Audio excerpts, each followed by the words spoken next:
Hello, all my chunsters. My name is the Chun, and it's time to have some fun with Host Pro 2.0 Episode 6. Bit of business right off the bat. I have forgot to do my hangout lower third. I'm a fool. I'm such an unprofessional. I really am. Anyway, okay, so it doesn't even have the thing where I... Never mind. Anyway, I've got the comment tracker open. First order of business is I forgot to tell Marcus that I was going to go live at 8 o'clock. Besides, he's got to be up early anyway, and he's exhausted, so I didn't have any topics or anything like that or anything lined up for him, so he didn't know it was going to be at 8 o'clock. Held out for as long as I could go, and then I decided to click the live button. So I'm now live. It's going to be a one-man show.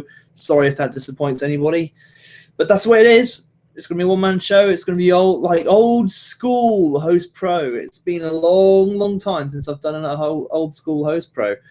I do have the Q&A app running though, so if anybody wants to ask any questions at all, feel free, go right on ahead. Because I also wanted to talk about the podcast a little bit before I got started with the main topics of today. If anybody, I'm thinking about starting like a new section of the show called the Q&A section, whereby if anybody has any questions that they want to ask or send in to me and Marcus or whoever I have on, then feel free, go right on ahead and send in those questions, because it could be an interesting segment. Reason being, ever since Machinima stopped doing Respawn Inbox, there's been a void that's been there in the community. There's been this void where there is no Q&A sort of show that takes part of that. So I was hoping maybe do like a 10-minute segment on Host Pro where we answer your questions. So that would be pretty cool, and I think it's a great way to tap into a previously untapped resource, which is all of your weird and wonderful brains, and I'd quite like to do that. But for now, let's waste no more time. Let's get straight on with my first topic, which is who is the best wrestler in the world? So if I were to award an award to the best wrestler in the world, who would it be? Now, let's talk about the obvious. Kevin Owens. Well, I'm trying not to be obvious, and I'm not going to try and pick Kevin Owens. I'm going to try and do this like, who's the best other than Kevin Owens? So, and then we run into some difficulties. There are some real difficulties right here.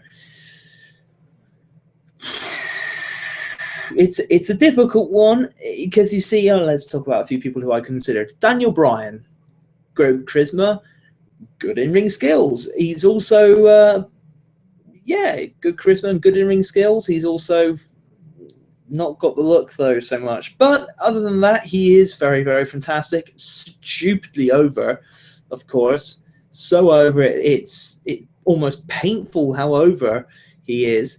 My next choice was going to be Chris Hero or Cassius, I don't know, whichever you know him by. Because he is one of the most under... what's the word I'm looking for? Oh, it's not underestimated. It's a underrated. That was one. How the hell did that slip my mind? I don't know.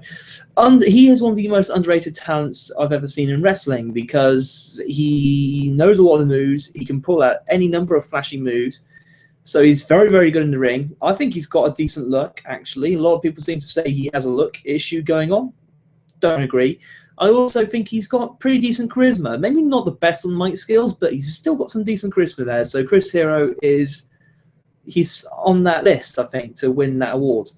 Then I was thinking Seth Rollins. Now, you see, Seth Rollins is a very, very, very good choice, because Seth Rollins is incredibly good in the ring. Seth Rollins has an incredibly good look, and Seth Rollins is also pretty damn good on the microphone. And I'm like, so Seth Rollins is a very good choice, in my opinion. And then I got to thinking, well, what about Brock Lesnar? Brock Lesnar has a freakishly good look, Doesn't cut so good a promo, but then again, he has Paul Heyman doing that for him. And his in-ring skills are pretty darn impressive.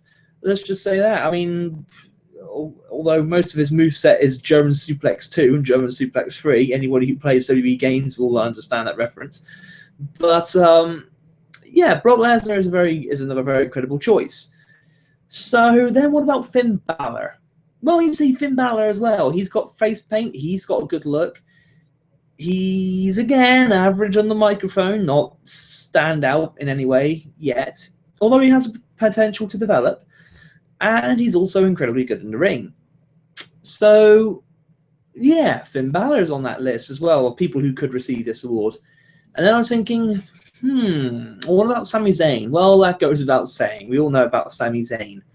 And then you've also got Adrian Neville, who is absolutely outstanding in the ring. Also got a very good look, very bulky despite his size. Height, I mean. And then you've got the fact that he's not so great on the mic. I don't think so. I don't rate Adrian Neville as a mic worker. So I was like, can't really do that. And then it twigged. It just twigged in my head. I was like, well, and the thought came to me when I was watching Ring of Honor, and one of the announcers announced him as the man who should win Wrestler of the Year 2014 and 2015, AJ Styles. And I'm like, yeah, AJ Styles, he's got a decent look. He's also insanely good in the ring. I've never, ever, ever, ever in my life seen a bad AJ Styles match. Ever. I've never seen it. When he was young, he was flashy as hell. Not so great on psychology of those days, but these days he may not be so flashy in terms of his high-flying maneuvers, but, and it's a big but, he is still, he's got the psychology there. He can draw people into a match and just excite the living crap out of them. So, and that means that AJ Styles is just, oh yeah, mic skills. I've got about this mic skills. His mic skills are also very. I also think they're good. I like AJ Styles' promos. Let's put it this way. There are a lot of people I would. There's a lot of people I'd rather watch an AJ Styles promo than somebody else's. So then I was like, yep, it's got to be AJ Styles. So besides Kevin Owens, AJ Styles for me is the best wrestler in the world. And here's the problem, you see. Now, this is when I start to run into issues. This is a one-man show, so I'm going to have to try and think of I'm going to have to let my own little brain here tick over and try and think of some content to fill this thing. Because topics go faster when you basically say everything you want to and nobody else raises any good points. It's a genuine issue that I'm going to be coming across here. So, is there anything else that I can point out on the AJ Styles front? Not really.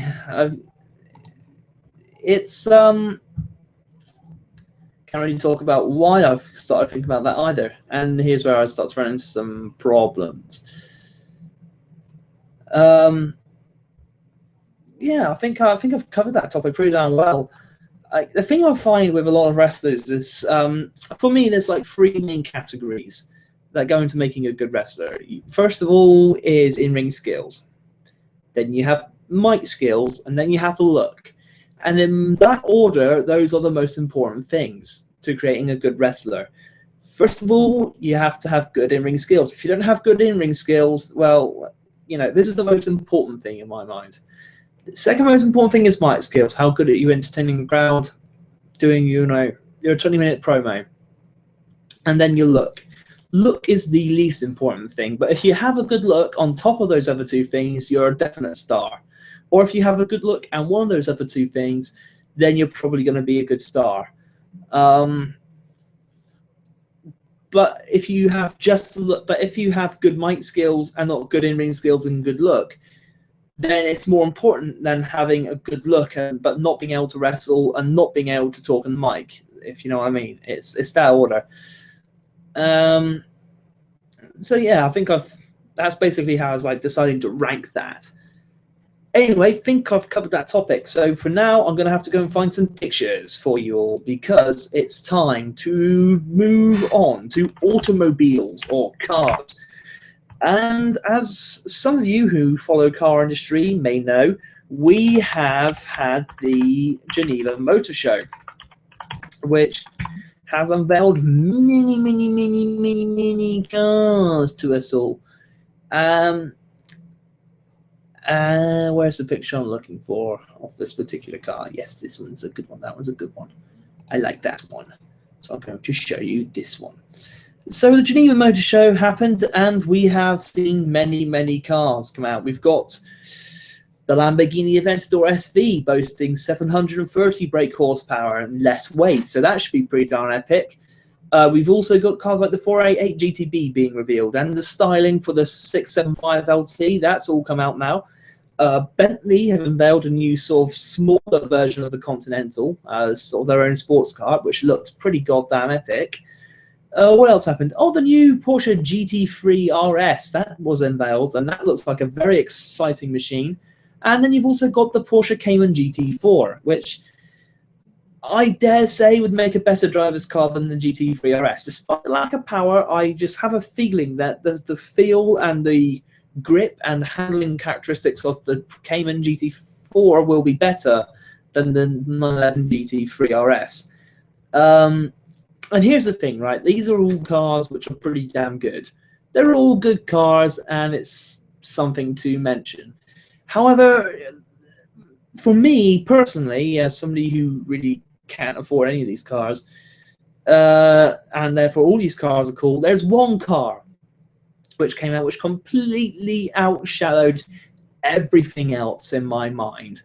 It's a hybrid supercar, scratch that, hybrid hypercar, which means it's a bit more super than the P1 LaFerrari and 918. Only just how much more super? Well, the thing is, I'm about to tell you just how fast it takes, how much power it will take to go at cartoon-like speeds. This is the Koenigsegg Regera, which means, in Swedish, to rain. Reason why it's called to rain is because this is a hypercar, built to reign over the automotive domain. This is a car designed to rule them all. This is the One Ring of cars. Let's put it that way.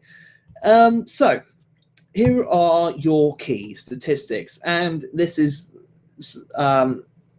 these will blow your mind. So we have 0 to 60, which takes 2.7 seconds, which we've had cars that can do that in the past, but this car is limited to 2.7 seconds due to traction issues and traction limitations.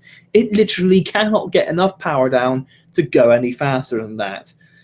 So then you have to look to some other statistics to find out just how cartoonish that thing really is. So we have 93 to 155 miles an hour. How long does that take? How does 3 seconds sound to you? 20, so let me put it this way, in every second that goes by, it accelerates by another 20 miles an hour. That is every 2 miles an hour, every 10th of a second, which is absolutely ridiculous. It's literally like hitting a teleportation device. It's insane. It's how can you even compute that? Every second you're doing another 20 miles an hour. And let me put it this way, for those of you who sort of may have issues, you know, sort of putting this into your head, my car, which is a Renault Clio 1.4, is pretty brisk on the road. It's not fast, but it's brisk. Has a 0 to 60 time of 10 seconds. My car won't even accelerate 10 miles an hour in a second. In fact, what's the math on that? Yeah, is it 6 miles an hour a second? No, because it might be less than that. I'm gonna have to start figuring it out. But let me just put it this way: it's freakish to be accelerating that fast at that speed. The end result of that is 0 to 250 takes under 20 seconds. And I want to also make a point here. The original Veyron was a very, very, very fast car. It couldn't do that. It as far as I'm aware, took about 30s. I think it took that amount of time, 20 seconds, to get to 180 miles an hour. If I remember correctly, it's something like that. It was like 0 to 180 in the Bugatti Veyron, the first one, was something like 20 seconds. This thing will do 0 to 250 in the same time. And we're talking a Veyron here. We're talking a Bugatti Veyron getting completely destroyed.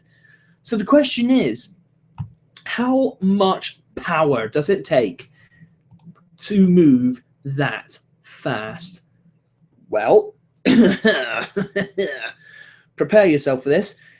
1,800 brake horsepower. 1,800. This car is also a hybrid. It's a hybrid with a 5-liter V8 twin turbo engine, which produces 1,100 horsepower in itself, and then you add another whopping 708 horsepower battery pack, and then you get the Regera, which is, and on top of all of that, on top of all of these immense performance figures, I actually think it's a very good-looking car. Personally, I think it is a good-looking car. Here's the inside of it. That, to me, is quite an aesthetically appealing interior.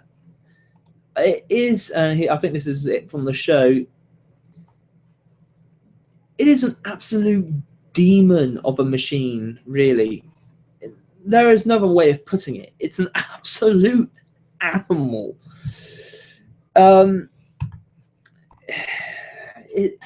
It's almost a car. You know, when hybrid technology first came out, okay, it was used on cars like the Prius. It was used on cars to eke out as many miles per gallon as possible, and then ultimately failed because the Prius was so underpowered you had to full throttle it everywhere, which just drained all the petrol anyway. And plus the Prius was a boring, loathsome piece of crap, basically, which was only bought by people who wanted to try and make a style statement, i.e., hey, look at how amazingly look how environmentally conscious I am. That's all it was bought by. People who thought they were saving the planet, but in reality weren't. And now we've got hybrid technology is coming out in the P1, the 918, the LaFerrari, and it's all of a sudden hybrid technology is cool. It's cool to be a hybrid, and now you have this, the Koenigsegg Regera. It's a Toyota Prius with 1,800 brake horsepower. It's just insane. You know, we've gone from hybrid power, electric power being used to eke out every mile per gallon possible, and we're now seeing hybrid technology being used to eke out every brake horsepower possible. And I love that. I love that transformation, and it's something which, if you told me in 2006 that it would be happening, wouldn't have believed you at all. Just wouldn't. And also on a separate note, it's not really, I think they mentioned something in the Geneva Motor Show about Tesla, but Tesla are also another company which is taking electric power and really making it, how do I put this, socially acceptable, I guess, or at least appealing, I guess. You see a lot of electric cars are quite boring. You can tell they're eco cars designed to save the planet, and they're just tragic. They don't do very good range. I mean, think about this one, the G-Wiz, for instance. That was an electric car, and by God Almighty, you couldn't pay me £10 million to drive that. Actually, scratch that. You know what? You could pay me £10 million to drive that thing. You want to know why? Because my drive would only last 2 miles, and then it'd be over, and I'd get £10 million. So it's like £10 million for like a minute's worth of work. Because, and this is the kind of thing, you know, they're slow and boring. But now Tesla have come along, have actually made some pretty exciting electric cars. The world of cars is changing, and it's intriguing to see where it's going. And if it's changing and allowing cars like the Koenigsegg Regera to come out, I'm quite excited about that change. Not gonna lie, it's a car which excites me. So it's time to move on to another section of Host Pro, which has become more of the consistency. You see, Host Pro is kind of cool now because it gets structured. It now has a wrestling topic every week. It has a gaming topic every week. It has a car topic every week, and now also becoming quite regular is the Would You Rather section of the show. So I have two of them. Here we go. Would you rather live without music or movies? That's a tough one. Which would I rather give up, movies or music? Very, very, very, very tough. But in the end, I came up with I would rather live without movies. Here's the reason why. Music, I can listen to a lot. I can, on my breaks at work, I can listen to some music right there and then. I can listen to music whilst I'm driving. I can listen to music anytime, anywhere, pretty much.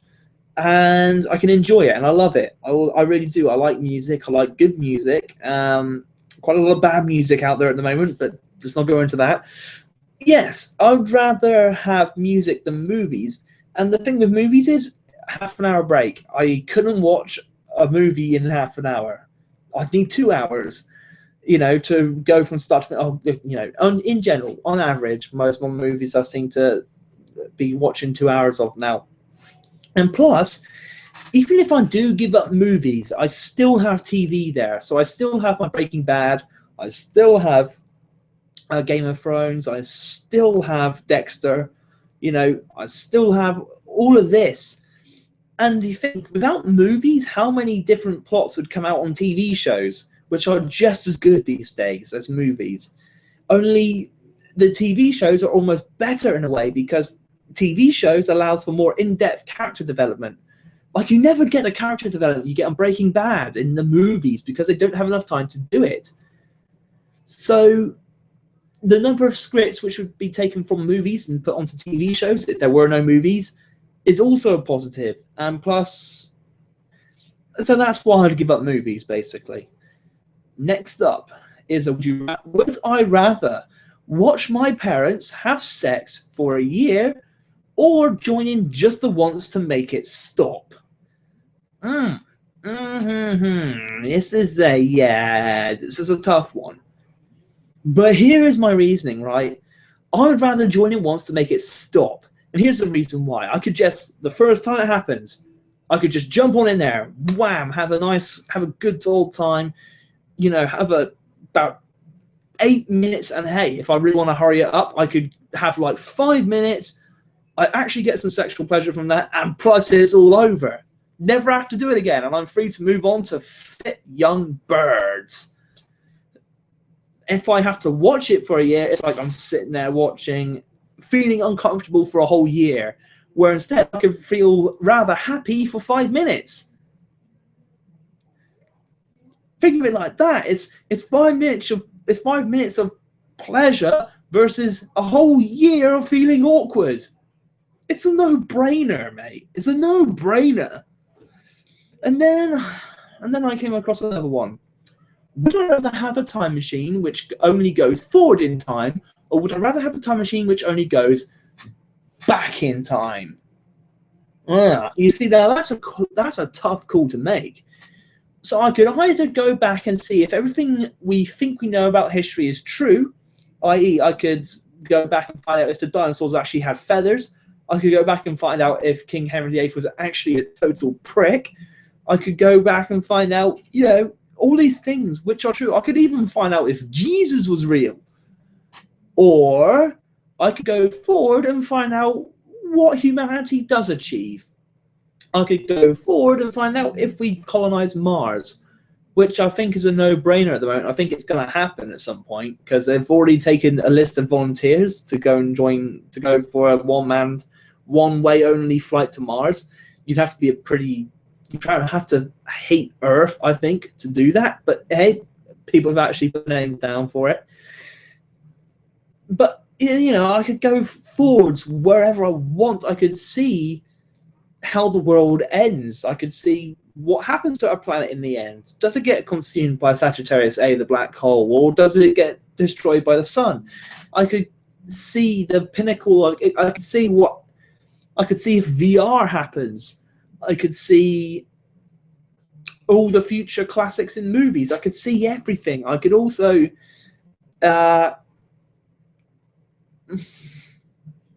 either or is interesting, because it depends which one you like most. It's like, are you more interested in where the world is going, i.e. sci-fi, or are you more interested in where we've been? Question is, for me, I find what's ahead more exciting than what's behind. Whilst I like history, whilst I enjoy history and find history fascinating, it's exactly that. It's history. You can read about it, you can find out a little bit about what's happened in the past, and sort of make educated guesses as to what it was like. But you can't really make that much of an educated guess as to what things are going to be like.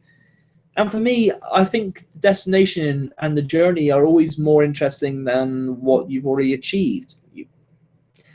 And I think I'd rather have a time machine which goes forward in time.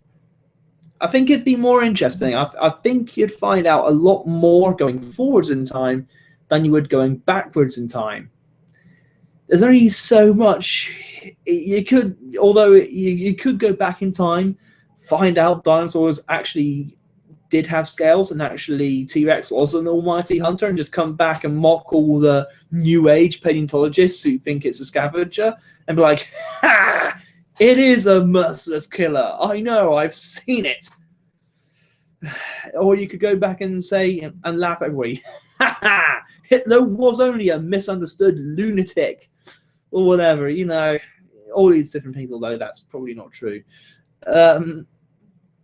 No, I'd still rather go forwards. I'd rather still go forwards than back. I'm sticking to that one. That's what I'm going to pick.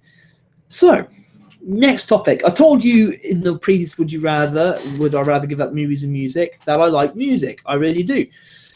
And that leads me to discuss my next topic, which is Uptown Funk. Just how good is it? Well, to find out, we're going to have to put it on in the background whilst we discuss the song. See, Uptown Funk has been at the top of the American Billboard charts for 9 weeks straight. Last time I checked. I don't know if there's a new chart out yet, and if there is, I'm wondering if my microphone's even picking that up. I don't think it is. I can't see any sound bars. Well, that plan fails. Anyway, I don't think there's a new one out yet, but if there is, then it's possibly 10 weeks at number 1, which means it's achieved immense popularity. And by the way, it deserves every single bit of it. Every single bit of the popularity that Uptown Funk's got, it had coming to it, because it is an awesome song. It's just... And here's the thing, right? I look across the music industry of today, and my God, the top 10 is crap. It's real crap. There's nothing good in the top 10, really. Apart from Uptown Funk, there's nothing really that good in it. Let me think. What other songs do I actually like that are in the top 10? I can't remember what's even in the top 10. That's how crap it is. I can't even remember what's in it. I'm going to have to look at the top 10 charts of Billboard, because I really honestly, good God, I can't remember what there is. So let's see. Yeah, so we've got Uptown Funk's at number 1. Oh, okay, yeah. It's still the same. Uptown Funk's only there for 9 weeks. But we have at number 2, Thinking Out Loud. Number 3, Sugar by Maroon 5. 4, Love Me Like You Do, Ellie Goulding, which is from 50 Shades of Grey. So it's not really a legit entry. Number 5 is 4 or 5 Seconds by Rihanna, Kanye West, and Paul McCartney. Odd combo, I know.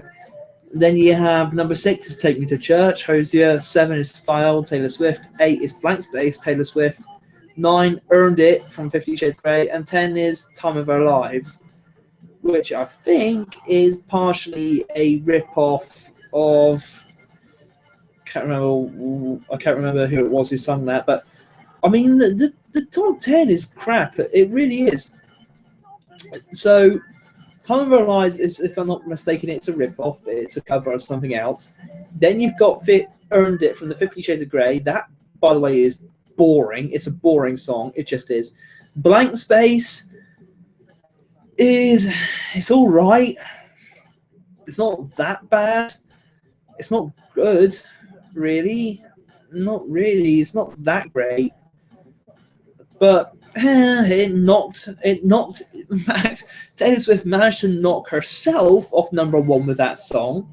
So okay, but I mean, yeah, okay. So Blank Space is average. It's alright. Style is boring. Again, it's not as good as Blank Space. Then you've got Take Me to Church, which is okay, but it sounds like it's trying to be too much. It sounds like it's trying to be too much of a revolutionary song, if you know what I mean. It sounds like a song which is trying to start a revolution, and it sounds like it's trying too hard. It's really not that great. It's all a message. And then you've got 4 or 5 seconds, and I mean, I'm not really sure what you would expect from a song by Rihanna, Kanye West, and Paul McCartney. It's like, how the hell's that going to turn out? In the end, it turned out, well, I can't really call it an abomination because it's not an abomination. But what I can call it is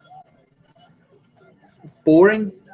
Yeah, boring, lifeless, soulless. Basically, like, it's basically a song from a Paul McCartney who's run out of ideas. It's pleasant enough, though. Love Me Like You Do, again, quite dull. I don't think it's that great. Then you have Sugar.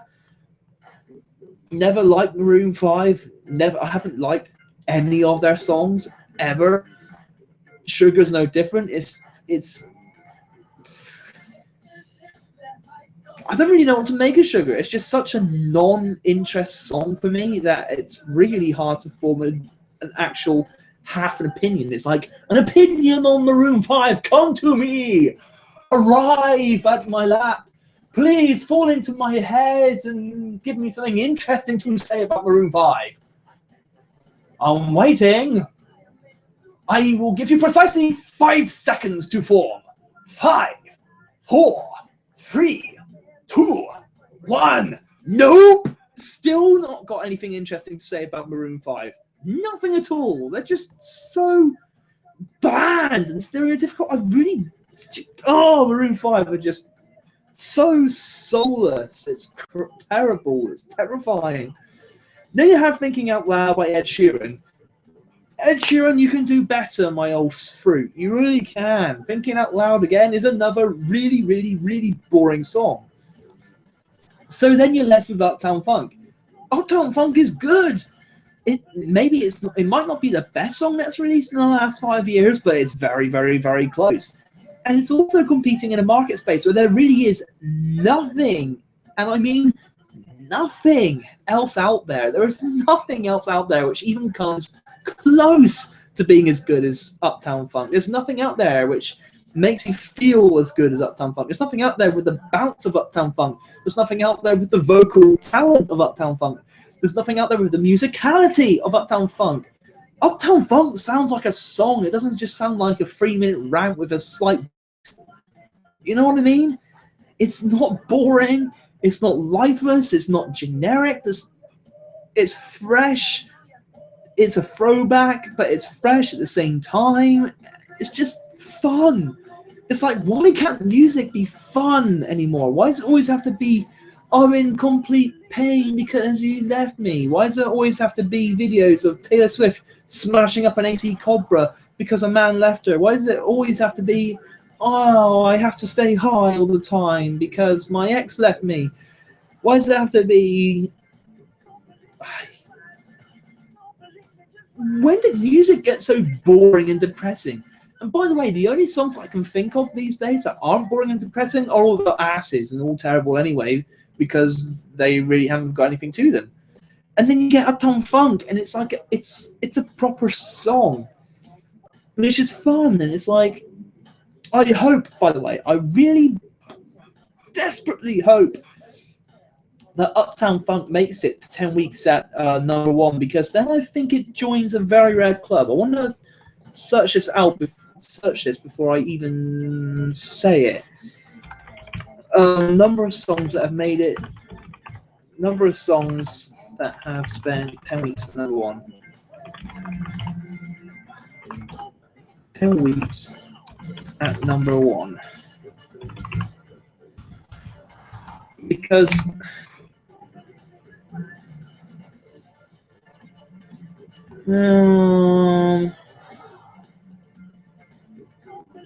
okay, well,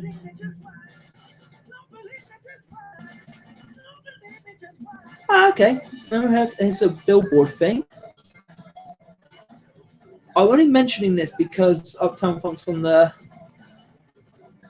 Okay, 10 weeks. Okay, so the weekly chart news from Billboard.com has said there's only 27 songs to spend at least 10 weeks atop the Hot 100 list since Billboard chart's been going, and now I've just deleted the link, which I was going to link you all. Sorry. I only mention that because with one more week, Uptown Funk can make that number 28. Now think about that. Only 28 songs. But Uptown Funk really deserves it. Uptown Funk deserves this. God damn it. Nothing. Please, God, people, do not let this fail. I've done my bit. I've downloaded Uptown Funk. Whatever. I've done my bit to get it up there. Come on, people. One more week and Uptown Funk gets what it deserves, and that's 10 weeks at #1. Hell, it deserves to spend the whole year at #1 as far as I'm concerned, because I really can't see any other songs coming out this year which are even going to be close to being as good as Uptown Funk. That's how good Uptown Funk is. It deserves to be on #1 for a whole year. Scratch that. 2 years. 3 years. There's nothing else out there that's as good as Uptown Funk these days. Nothing. Although, if you're open to a couple of suggestions, which aren't necessarily new releases, but songs which slipped under the radar, perhaps I can cheekily recommend another song to you. Perhaps I could recommend this. I don't even know if you can even hear this. I'm sorry, but Demigods by Lab Rats. This song also deserves some recognition. Okay, so AJ Styles is using this as his current entrance theme, but don't let that put you off. This song is awesome. It's a rap song which does not have a generic rap beat. It's like a breath of fresh air in the rap world, and I hope you can hear it. It's got this backing track with a woman who's constantly going yeah. And when you listen to that for 4 minutes, it almost puts you into like a trance. It's very entrancing. It just like calms you down, and you just like. It does. It puts you into a trance, the Demigods. So if you're willing to listen to some stuff off the beaten track, yeah, Demigods is worth listening to because it is a very pleasant track, very nice beat, very nice backing track, which will put you into a trance. So what else have I got out there which I can recommend to you if you're going to go off the beaten track a little bit? Well, it's very old, but it deserves a resurgence. Miseria Canter by AFI. Come on, people! Start listening to this song again because it sounds like something from the Terminator and it's epic and you need to listen to it. But my first recommendation, since it's still quite a modern song, is Demigods. Listen to it. It's awesome. I really recommend it. And that concludes the music segment of the show, which means I'm now down to one last topic. How long has this show been going? I fear it's probably going to be going for 40 minutes. I want to see how long has the show been going. Yep, 40 minutes. This is how much quicker you can get through things if you're doing a one-man show. Which, I don't know. Sadly, I just don't think this one-man show has been as interesting as the dual-man shows. But Sorry, I kind of fucked up bringing in a guest. Anyway, my last topic is kick-ass video game characters. Well, now that I think about it, 40 minutes I used to consider a pretty good length for Host Pro. Never mind, in its old early days. So kick-ass video game characters, because we all love a good badass. We all love a guy who's going to kick some ass, take some names, make no apologies. We want people who we enjoy playing as. So who are the most kick-ass video game characters? Well, I'm going to kick off with Solid Snake, because let's be honest, Solid Snake is a Special Forces agent, or Big Boss as well, falls into the same thing. The Special Forces agent, kicks ass, takes names, good with all sorts of guns, throws grenades at a tank, wins, takes out all sorts of equipment, fights Metal Gears, and ultimately just a cool, calm, and collected individual, except when he's not. But yeah, also voiced by David Hayter, which means he has one of the more kick-ass voices in games. Gotta have Solid Snake on that list. Then I thought, well, how about Voss from Far Cry 3? Because Voss is just legitimately insane. He is a complete weirdo, is Voss. Total lunatic. And as a result, he's just awesome. He's awesome as a result of that. Yeah, I like Voss quite a lot. And who else do we have? Who else? I was thinking of somebody else. Oh, not a good time to forget. Not a good time to forget. I really, I wrote down the topic, but I didn't write down who was going to mention. Smart. Score 1 for Chun's intelligence. Oh, Jesus, he writes down his topic, but he doesn't write down the details of it. Who have I mentioned? I mentioned Voss, I mentioned Snake. Trevor, sorry. Trevor, that's his name. Trevor from Grand Theft Auto 5, because Trevor is also a bit of a psychopath, but he also comes up with some incredibly good lines. Trevor is awesome. In no uncertain terms, Trevor. There aren't game stealers. Trevor is a game stealer. There aren't many video game characters out there better than Trevor, in my opinion. If you can think of anybody else, go right on ahead. I suppose a better mention Master Chief, just to keep Halo fanboys happy. There you go, so Master Chief. Then who else would I mention? See, there was somebody else. There was somebody else I was thinking of.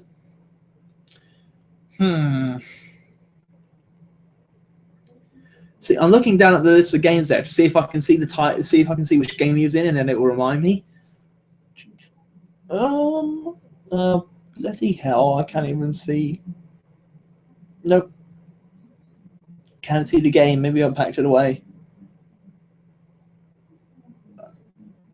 No, well, I'm not going to waste any more time trying to remember. They are kick-ass video game characters.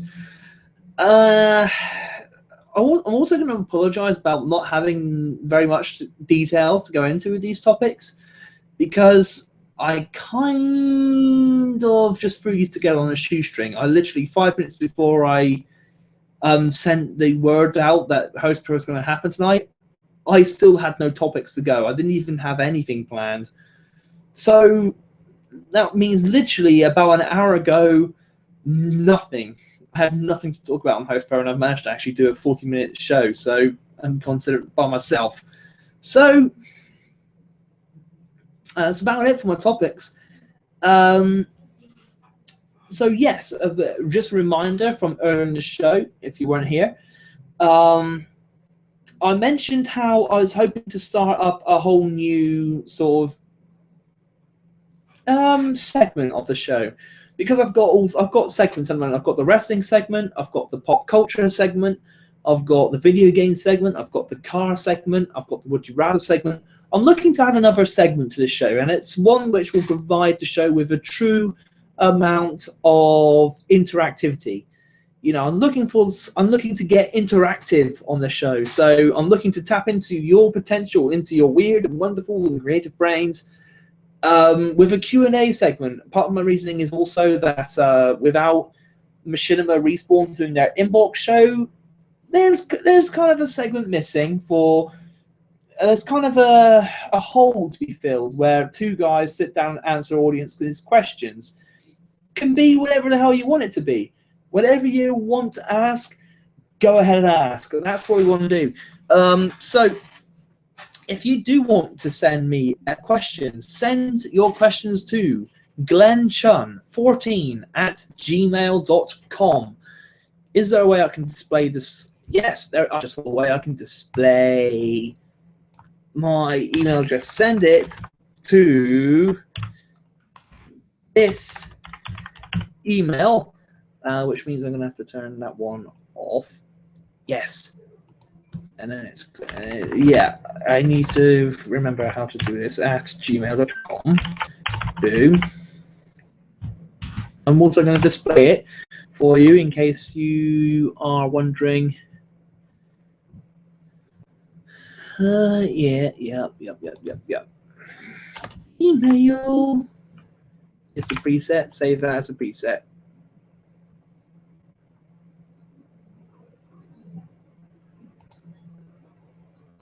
Oh, okay.